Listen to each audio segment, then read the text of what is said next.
The primary where there will be an interesting race popped up this week in Wyoming, where Liz Cheney said, I think I'll move to Wyoming and run against Mike Enzi, a two-time very conservative Republican senator, just because. Yeah, I mean, here's somebody big name in Wyoming, obviously with her father, never lived there, didn't go to high school there, always lived in the suburbs of Virginia, very much sort of D.C., deciding to take on, in a way that's really unusual, you know, a direct kind of inter-party fight.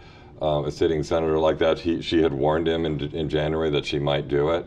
Lo and behold, then when she decides to do it, she gives him no advance call, and there was this great moment this week where he says, and I thought we were friends. It's going to be bitter, you know, Washington. And somebody tweeted, buy a dog. So you want a friend. You know what's fascinating about this fight, though, is that it's not really about substance per se. It's not like they differ a lot ideologically. I mean, there are some differences you can point to. It is tonal, and it's all about a degree of sort of ferocity. I mean, that's how she portrayed it is, I am younger and I will be more ferocious and I will not give in. And not that he's like known as a great compromiser, but her main thing is, I will be even less so. So does the smart money say that she can pull this off, that she can raise enough campaign funds? The thing is, I mean, it's going to be, I think, come down to, can you sway people? 570,000 people, I mean, it's basically the size of Washington, D.C., just spread out over a wildly larger landmass.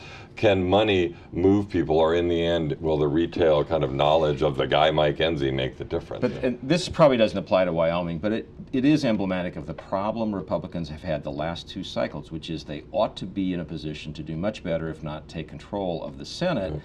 And then they have these primaries where inferior candidates get nominated and they lose states they ought to be winning. And that could be, maybe not Wyoming, but that could be the problem. No, you're starting to see it. 2014 is already starting to look a little bit like 2012, where we have these nasty intra-Republican fights already starting to brew. You see it in North Carolina, in Iowa, in Georgia, and we're going to see it in other places too. People are talking about the possibility in Louisiana, but where you have 3 or 4 candidates, with a couple of them maybe being a little oddball, fighting with each other, with who knows who emerges as a victor, and then putting seats that they should have in jeopardy.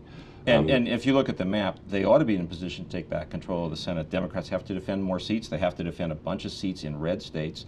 Ought to be a prime year for Republicans next year, but you know, they keep snatching defeat from the jaws of victory. Yeah, I mean, it's just amazing how much all the drama is within the Republican Party. You even look like further, like with over to 2016, like it's already so much to say about the 2016 jockeying, and on the Democratic side, it's just like totally frozen, and it's basically Hillary Clinton. Yeah, and that's it. Yeah, there's nothing else really to talk about it.